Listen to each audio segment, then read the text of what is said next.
I'd like to welcome to the table the fantastic Anna, who's going to have a conversation with the just as fantastic Selena.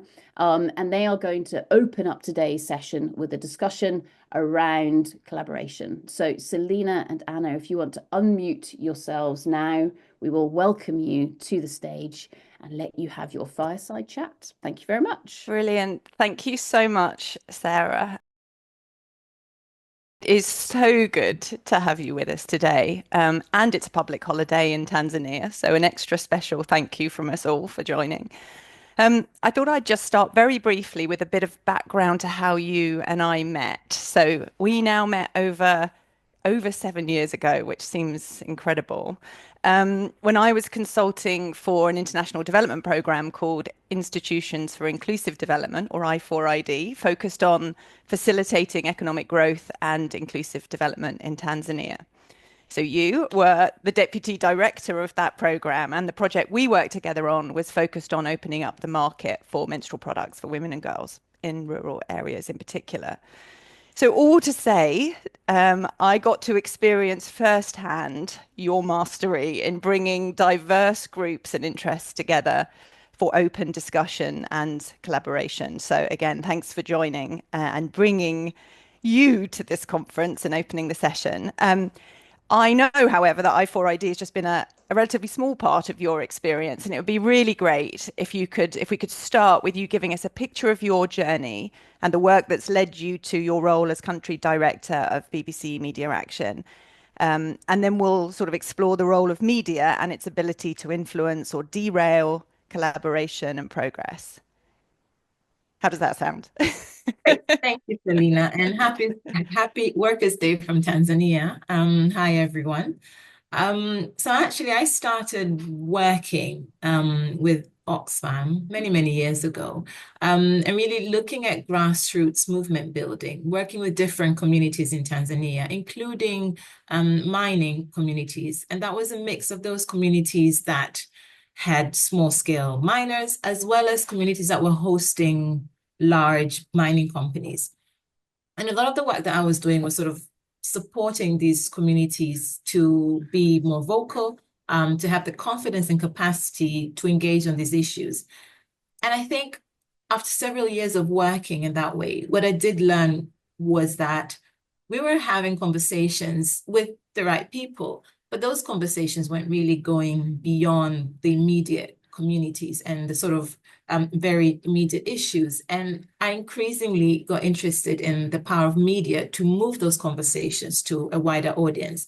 And I think my career, although it's had a lot of different movements, but a big part of it has been about thinking of that nexus where you have sort of independent media, where you're looking at social norms change, because a lot of what we do is about social norms change and social impact at scale. And whether that's then thinking about farming, whether that's thinking about climate change or about women and girls' rights, it is about the role of those three moving pieces for me. And that's largely what I'm also doing now. For the past 4 years, it's really working with media organizations and using media platforms to really advance conversations, collaborations, across divides, and bringing to the table people who may not be speaking to each other or who may have very different views about the same issue, and using those platforms to really aim for social impact. Amazing. And do you have any specific examples that come to mind of where that's worked really well? It's quite hard to get right, isn't it? It is. And one that comes to mind maybe is what you mentioned, Selena, when we were working at I4ID and we were looking at menstrual hygiene products. And sort of before we really started looking at the supply chains and the actual products, the sort of step before that had been about trying to influence legislative changes in Tanzania. And we brought a number of stakeholders together on this issue, civil society, the government, the private sector, faith leaders and traditional leaders as well, to really look at what it means to be a young girl, and the the barriers to us accessing menstrual products in Tanzania. And the media played a very key role in bringing those stakeholders together, in facilitating conversations that then went beyond who was in the room, but really brought in communities in urban and in rural areas. It brought in school children and their teachers into this conversation. And it led to enough momentum that the government did take a policy shift on this issue. And they did pilot out zero tax on menstrual products. Now, we know that that wasn't the end of the story, and there were still challenges. And well, great, then how do you get these products actually to these young girls and women? But I think it's a really interesting example of how media played a role in sort of opening up that conversation and opening up, as I mentioned, to people who may not have been having these conversations with each other. And then through that process as well, I mean, it really challenged a massive taboo here in Tanzania, talking about periods on air, you know. And I think we still see the consequences of those conversations until today. I remember it so clearly now you're speaking about it. It was such a powerful moment and shift in that you say, as you say, that culture and that taboo of talking about it. And I remember you bringing in men, particularly high profile men on social media who also made a difference. The first time that had really been done was Yeah, incredible. absolutely. However, you've also talked previously about mis and disinformation caused by the media. And where have you, that's be interesting to explore where you've seen the impact of that and sort of consequences in setting back collaborations or, rolling back impact that's previously been making progress. Yeah, and I mean, I've spoken about this quite a bit in the context of gender equality and women and girls' rights, because I think that at least in this part of the world, it tends to disproportionately be hammered by mis and disinformation. But increasingly, I've also been interested, for example, around the issues of climate change and the rise in mis and disinformation, especially non-English media in this part of the world. And I think it's interesting that it's non-English media, because I think there is a lot more oversight, interest, research on the role of English language media on this issue, less so if you're talking about Swahili, and other types of media. And what we've seen increasingly is that there's sort of two main strands of mis and disinformation on this issue. One really focused on it's not, man-made climate change, it's God's will. And the other is that this is all just rhetoric from the global north to hold back African growth and progress.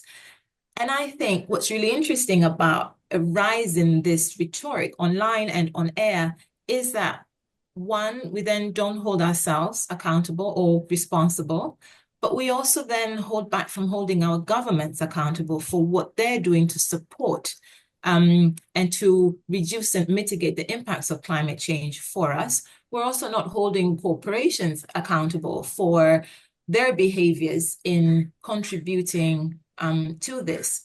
And lastly, then we're not really engaging in a wider global conversation demanding, for example, climate justice. So, just by having sort of a shift in the rhetoric and in the conversations happening through the media, we're sort of holding ourselves back from really being able to tackle a massive issue and being able to build networks of solidarity and sort of collaboration with others in the global south and with others in other parts of the world.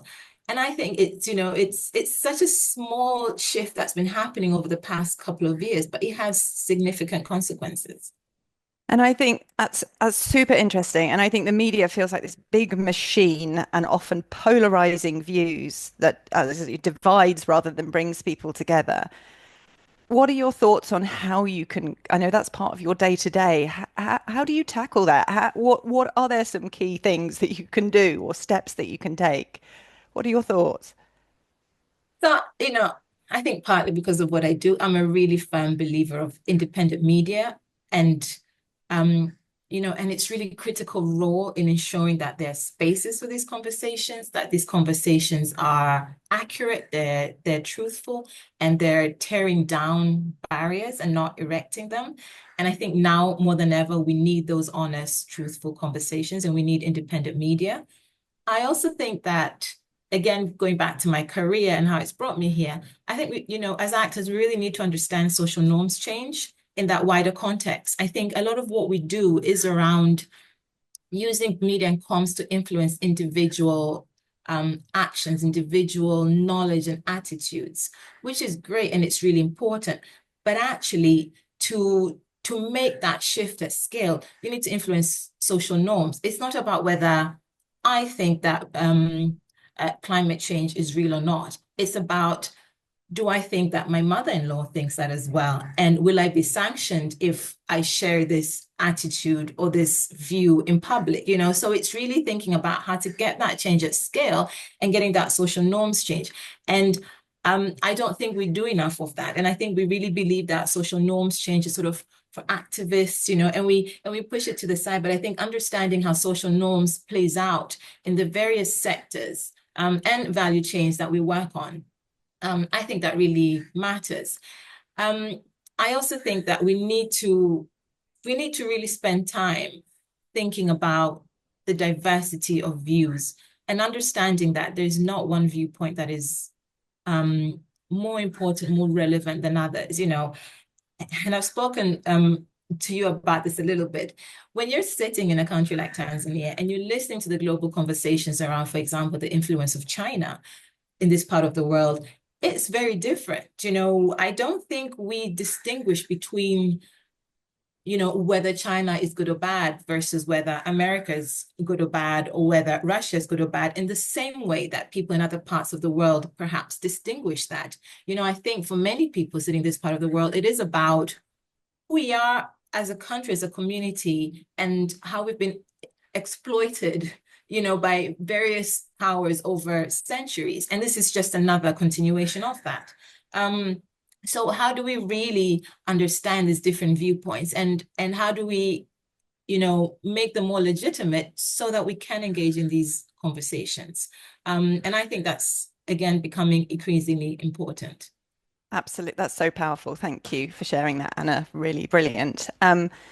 I think one thing you've said to me in the past that really resonated, particularly because we've worked a lot in supply chains, or I have, and we did together in Tanzania. Companies and corporates are really experts in sort of leveraging media and communications. They're absolute masters of it, including social media to promote themselves, their products, their services, their agenda.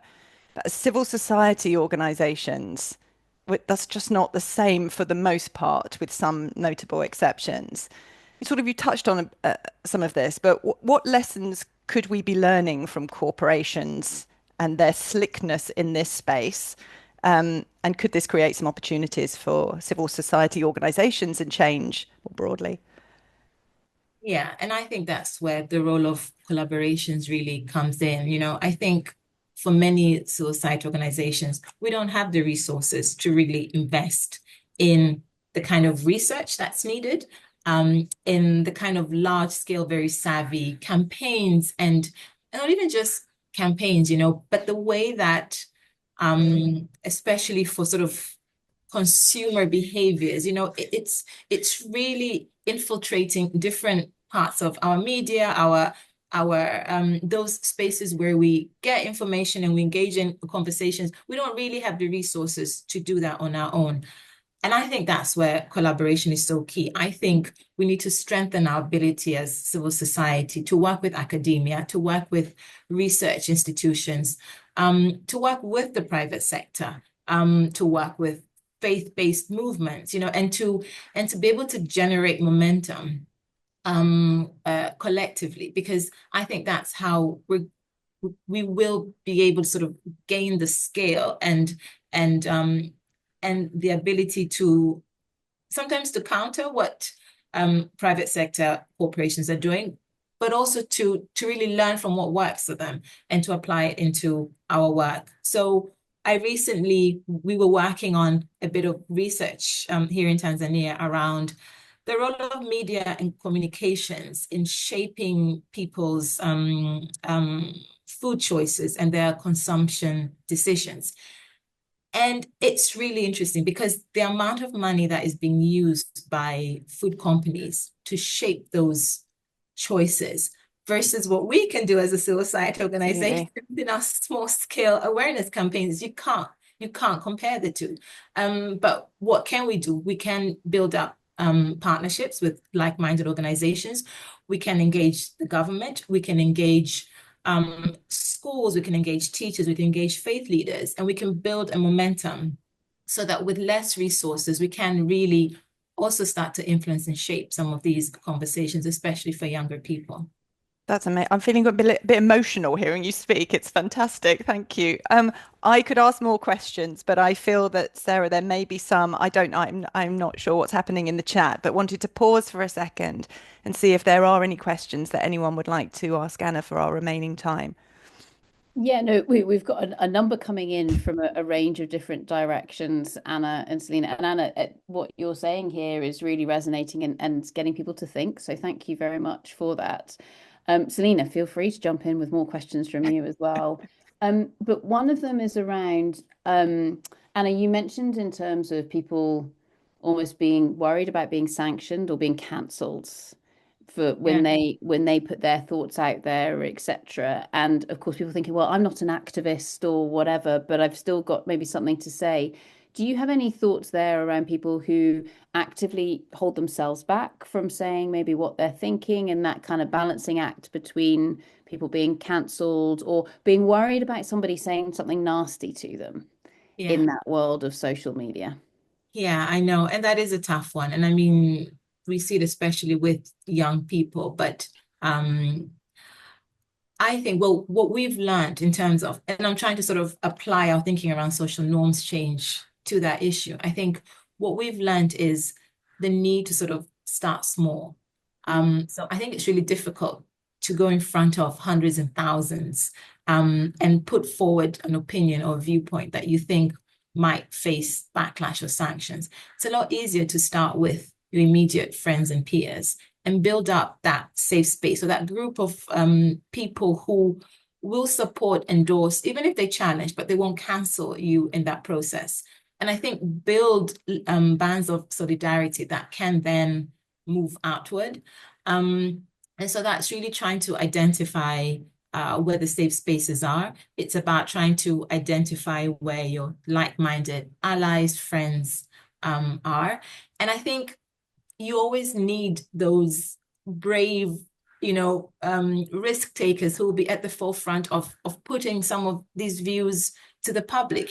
What we've seen in our work is if young women believe that they have the right to education, but they're scared that their mothers-in-law won't agree and their husbands won't agree and they will be sanctioned by it, they might believe it, they're not going to act on it.